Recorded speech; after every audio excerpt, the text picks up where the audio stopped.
Olá, sejam bem-vindos à turma de Licenciatura em Letras Língua Portuguesa da Universidade Aberta do Brasil. Na terceira unidade do nosso curso de Introdução à Análise do Discurso, estudaremos a relação discurso e texto, com uma atividade prática de análise partindo da perspectiva discursiva e que servirá de base para a nossa prova.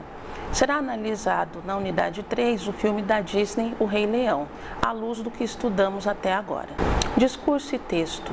De acordo com Meurer e Motherhoth, 1997, página 16, o discurso é o conjunto de afirmações que, ao serem articuladas por meio da linguagem, expressam os valores e significados das diferentes instituições, por exemplo, as instituições religiosas, políticas, mercadológicas e educacionais.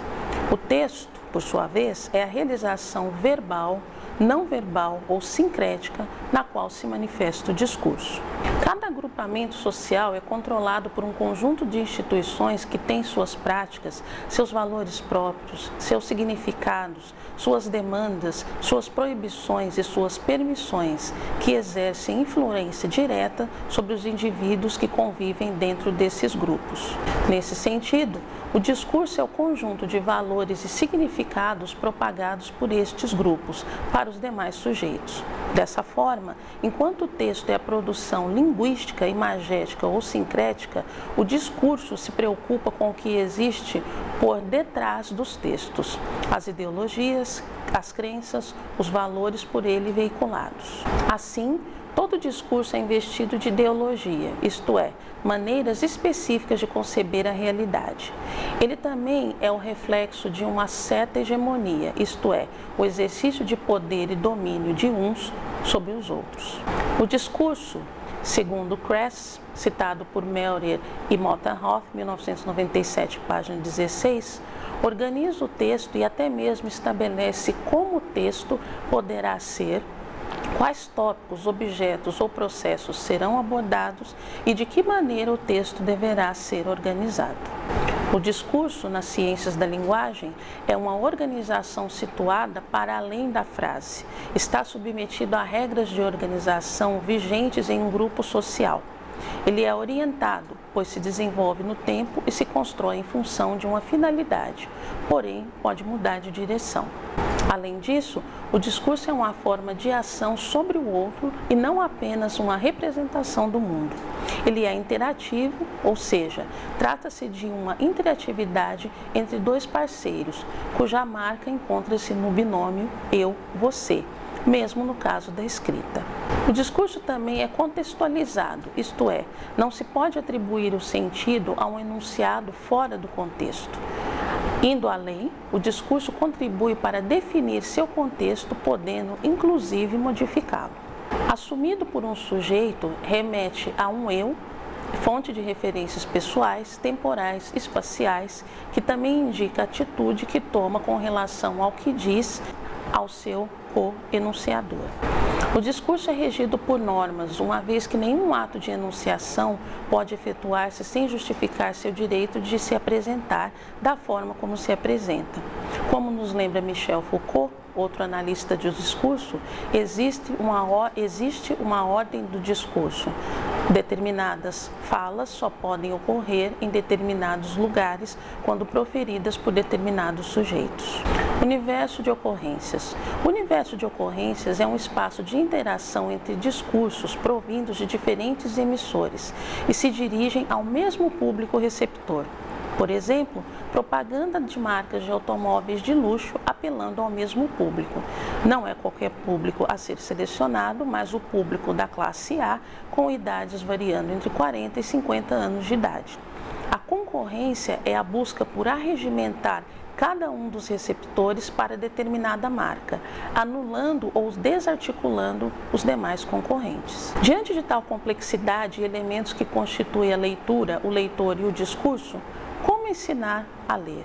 É preciso lembrar que existe um antes em tudo aquilo que dizemos. Isso significa que em um lugar independente de nós, as palavras que falamos já possuem sentido, mas foram esquecidos.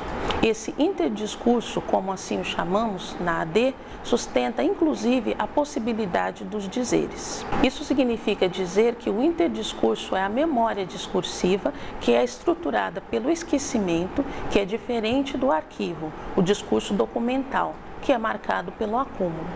Dessa forma, estamos inseridos em uma rede de significação para a interpretação. Essa rede é constituída por uma relação direta com a língua e a história, na qual trabalham a ideologia e o inconsciente. O objetivo da AD é compreender essa interpretação que nasce do entrecruzamento da língua com a história. Para isso, novas práticas de leitura, que foram novas escutas, permitem que se leve em consideração tais efeitos e expliquem a relação discursiva com esse saber que não se aprende. Dito de outra forma, o princípio dessas práticas de leitura consistiria em levar em conta a relação do que é dito em um discurso e o que é dito em outro, o que é dito de um modo e o que é dito de outra maneira, procurando escutar a presença do não dito que é dito, presença produzida por uma ausência necessária. Retomando o que estudamos, é necessário ver aquilo que está implícito.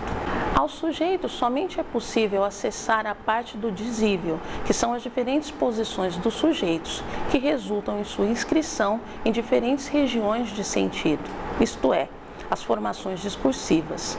Por meio dessa escuta, o analista do discurso poderá ouvir naquilo que o sujeito diz justamente aquilo que ele não diz, mas que constitui igualmente o sentido de suas palavras. O ensino de leitura precisa fazer funcionar a inscrição do sujeito nas redes de significantes.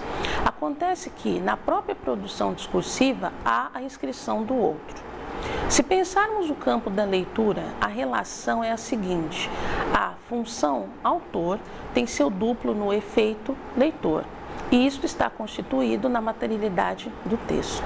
Não se pode falar do lugar do outro. No entanto, pelo mecanismo da antecipação, o sujeito autor projeta-se imaginariamente no lugar em que o outro espera com sua escuta e, assim, guiado por esse imaginário, constitui na textualidade um leitor virtual que lhe corresponde como um seu duplo. Esse é um jogo de gestos de interpretação, no qual os sentidos dos textos são sempre renovados. Ler é interpretar, configurando esse gesto na política de significação. Leituras diferentes atestam modos de subjetivação distintos dos sujeitos pela sua relação com a materialidade da linguagem, com o corpo do texto, que guarda em si os vestígios da simbolização de relações de poder, na passagem do discurso a texto em seus espaços abertos de significação. Análise do discurso e o ensino. A relação professor-aluno é uma relação política, justamente porque a escola é uma forma histórica que institucionaliza a relação sociedade-conhecimento e suas formas de reprodução. Quem ensina? O que é ensinado? Para quem? Em qual ou quais lugares? Quem pode ensinar?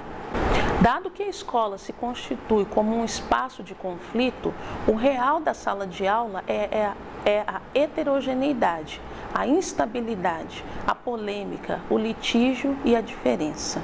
Com base nesses sentidos fundadores, podemos compreender o processo de estabilização do discurso pedagógico, isto é, as condições históricas de produção e circulação desse discurso, as redes de sentido que funcionam na discursividade da escola e que determinam as relações escolares. Essas relações envolvem a instituição escola, os alunos, os professores, o material didático, conhecimento, as práticas pedagógicas, as políticas de ensino, enfim, muitos elementos que podem ser tratados de diferentes formas e que apontam a complexidade de sentidos nos quais são constituídos. Procederemos a discussões das questões levantadas pela análise do discurso utilizando o filme O Rei Leão, de 1992, da Disney. O objetivo com a análise desse filme é colocar em questão a relação autoritarismo, autoridade, autoria no espaço institucionalizado da sala de aula. Após assistirem ao filme, voltem às suas apostilas e façam a leitura da análise ali proposta. Precisamos situar o filme no contexto histórico de sua produção. É importante lembrar que o discurso toma o contexto, o momento sócio-histórico e cultural para a construção dos sentidos. Você assistiu a um filme que faz uso da linguagem verbal e da linguagem não verbal, e tanto uma como a outra estão investidas de cunho político e ideológico. Portanto, a escolha de determinadas cores, ângulos de câmera, olhares, tem como objetivo produzir determinados sentidos e, concomitantemente, carregam atrás de si significados que o discurso busca revelar. Cada um desses materiais simbólicos, as cores, as formas das personagens, suas características, são empregadas pelo diretor para produzir determinado sentido. O discurso produzido é resultado de sua interação com o intradiscurso, ou seja, com outros discursos pré-existentes. Os gestos de interpretação. Uma vez que os objetos simbólicos não têm um sentido transparente, os sujeitos produzem efeitos de sentido a partir de gestos de interpretação, que são avaliações dos discursos como bons ou maus, certos ou errados. Os discursos aceitos são então estabilizados e separados daqueles discursos indesejáveis, fato que estabiliza a estrutura social. Podemos citar como exemplo a obra de um outro analista do discurso, também da linha francesa, Michel Foucault, Vigiar e Punir, a história das prisões. Todos os discursos que fogem à regra são levados à margem da sociedade, ou seja, à instituição psiquiátrica. Portanto, ao reconhecer um erro e ser dada punição, é um procedimento para a constituição ideológica dos sujeitos sociais. Percebemos que o certo e o errado são constituídos pelo discurso e estão inseridos em um determinado contexto histórico ideológico. O efeito metafórico presente no filme. A metáfora não é só uma figura de linguagem. Péchet, na sua obra de 1975, afirma que uma condição da linguagem é a possibilidade do deslize de sentidos. O efeito de sentido produzido por um determinado objeto simbólico é sempre passível de ser outro. Isso é resultado do deslize de sentidos. Deslizar os sentidos produz o efeito metafórico. A metáfora não é um desvio de sentido primordial, mas sim é constitutivo da linguagem. No desenho animado em questão, o Rei Leão, temos personagens com traços de animais que vivem na África. Temos os leões, as hienas, o macaco, o elefante, os pássaros, entre outros animais. Trabalhemos com o efeito de sentido do objeto simbólico leão. Felino, carnívoro, feroz. Se esses nomes forem usados para defini-lo, estaremos ancorando o gesto de interpretação na região do interdiscurso da biologia, por exemplo. Entretanto, o leão do filme é um felino que fala. Não é apresentado como feroz, mas sim como poderoso, e não aparece em situação de caça. Há, portanto, um deslize de sentidos possível, porque o desenho faz o sentido. E esse deslize de sentido faz sentido somente porque há um efeito metafórico entrando em cena e remetendo a história para outro interdiscurso. Espero que tenham gostado do curso. Retomem as anotações de aula, releiam a apostila e prossigam para os textos que serão disponibilizados para vocês para realizar as atividades, estudo de apoio complementar e também para a nossa prova. Bons estudos e até a próxima!